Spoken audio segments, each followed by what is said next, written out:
Welcome to my channel, porque mi cocina es tu cocina. We are still celebrating the month of September. El 16 de septiembre es Día de la Independencia de Mexico. It is the Independence Day, and we are having tacos de costilla. And I'm using the Instapot again. I find that the Instapot is one of the best tools in the kitchen.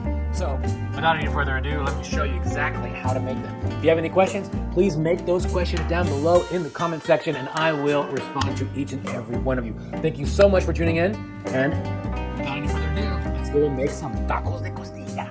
Now I'm going to prepare the dry rub, which is going to have paprika, and I'll put the amounts in the description, but we're going to have paprika, we're going to have garlic powder, some onion powder, and chili powder, and finally, not least, the cumin. Of course, some salt, and we're going to use that to dry rub the whole piece. All right, we're not going to need to worry about, wiping all this down to get it really nice and dry, because we're going to be putting it into the pressure cooker, and the pressure cooker is wet, so we're not going to have to dry it down. But now I'm going to put the dry rub on. Make sure I put it on both sides.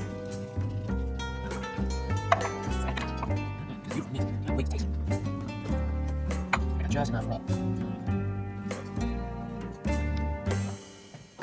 I'm going to go ahead and add 1 cup of bone broth. And got a little bit extra there.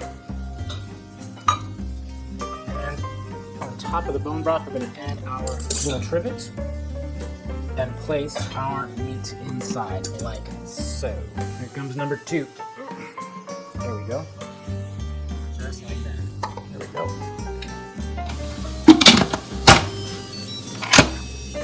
I'm going to set it to pressure cook for on high pressure,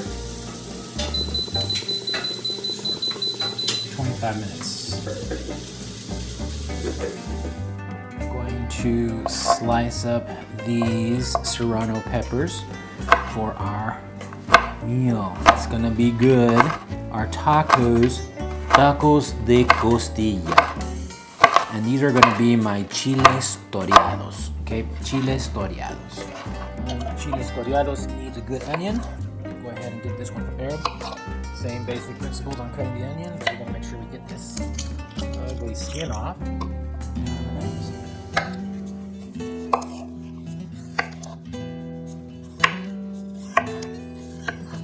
I like these irregular shapes, my chiles toreados. You just want to make sure that they're the same width.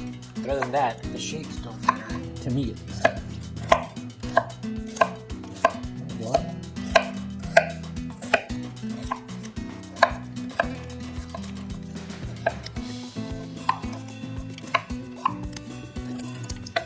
Now we're going to go ahead and start making our chiles toreados with a little bit of oil.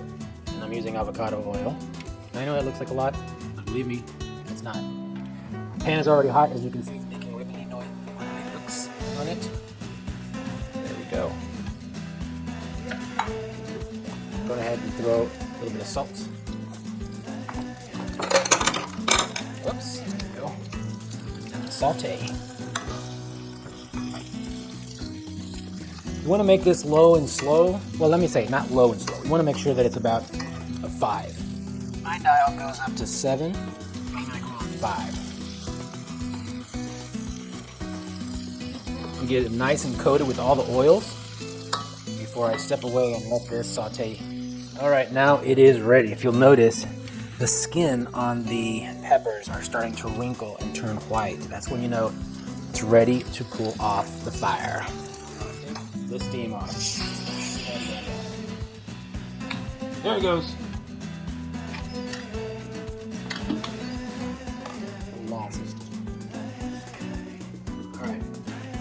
Carefully pull the bones out.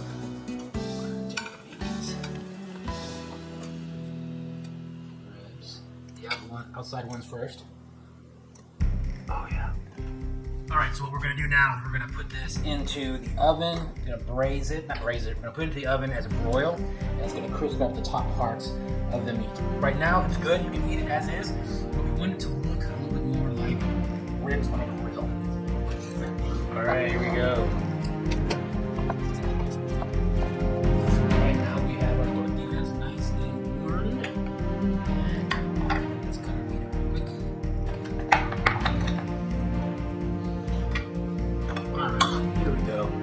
This is what I'm talking about. Look how beautiful taco.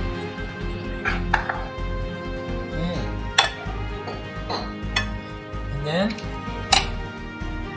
some cilantro.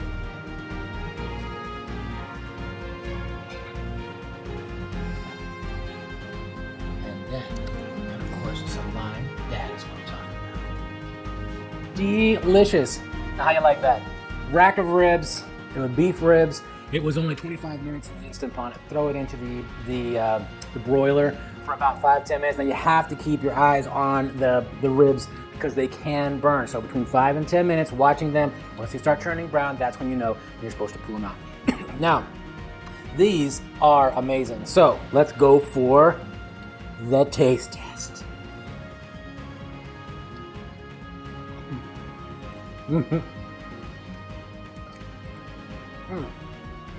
They are so good. The sourness of the lime just really brightens up the meat. And the beef, ribs just has such a beefy flavor in of itself. And so it is tasting very beefy, very soft and tender. You taste the paprika of the rub and the pepper, and the cilantro brings a brightness in the meat. And I'm gonna add a little bit of our chiles toreados. Serrano peppers and onions. Now, toreados means it's kind of like what a bullfighter does with a toro.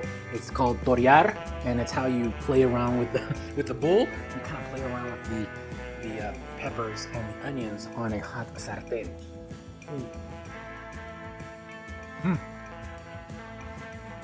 Okay, that is really delicious. The onions have caramelized a little bit, so it brings a little bit of a sweetness flavor to it. And then the serrano peppers, of course, they bring what you were expecting to bring, the heat. So if you would like to make your own chiles toreados, if you like heat, go with the serrano peppers. If you don't like the heat, then I would highly suggest you go with jalapenos. And if you don't want the heat from the jalapenos, take the jalapenos and make sure you take out the veins. I like the heat. It's exactly what I'm looking for. I went to the restaurant the other day and I said, hey, I want to make sure that my hot salsa is so hot that I'm sweating. And that's how I kind of measure it. And this is that. It's making me sweat. It might dent my forehead. Thank you so much for tuning in. It is a pleasure to come to you every week and providing with you a great recipe, a recipe that you're going to enjoy. You're going to bake it for your family. It would please me no greater. It would bring me no better. It would please me very much to know that you're taking my recipes and you're providing a great meal to your family. Remember, an Instant Pot. Get one of those. And if it's not an Instant Pot, get a pressure cooker. It doesn't have to be the Instant Pot. Get a pressure cooker. It is something that is going to reduce your cooking time and the time you have in the kitchen. Pressure cooker, 25 minutes. A normal conventional oven, doing this would have taken maybe 1 or 2 hours, closer to 2 hours. Or if it's on the grill, same thing, 2 hours. This, it's super easy and efficient for your own time. Well, if you'll excuse me, I'm gonna end this video and I'm gonna eat this tacos up because I am famished. Been cooking here for about an hour and I've been putting up the lights and the cameras and I am just super hungry. Thank you so much for joining me once again. Make sure you like it, subscribe, share it with your friends and family. Tell me what you like about the video. Tell me what you want to see me cook for you next time. Thank you. And remember, mi cocina es tu cocina.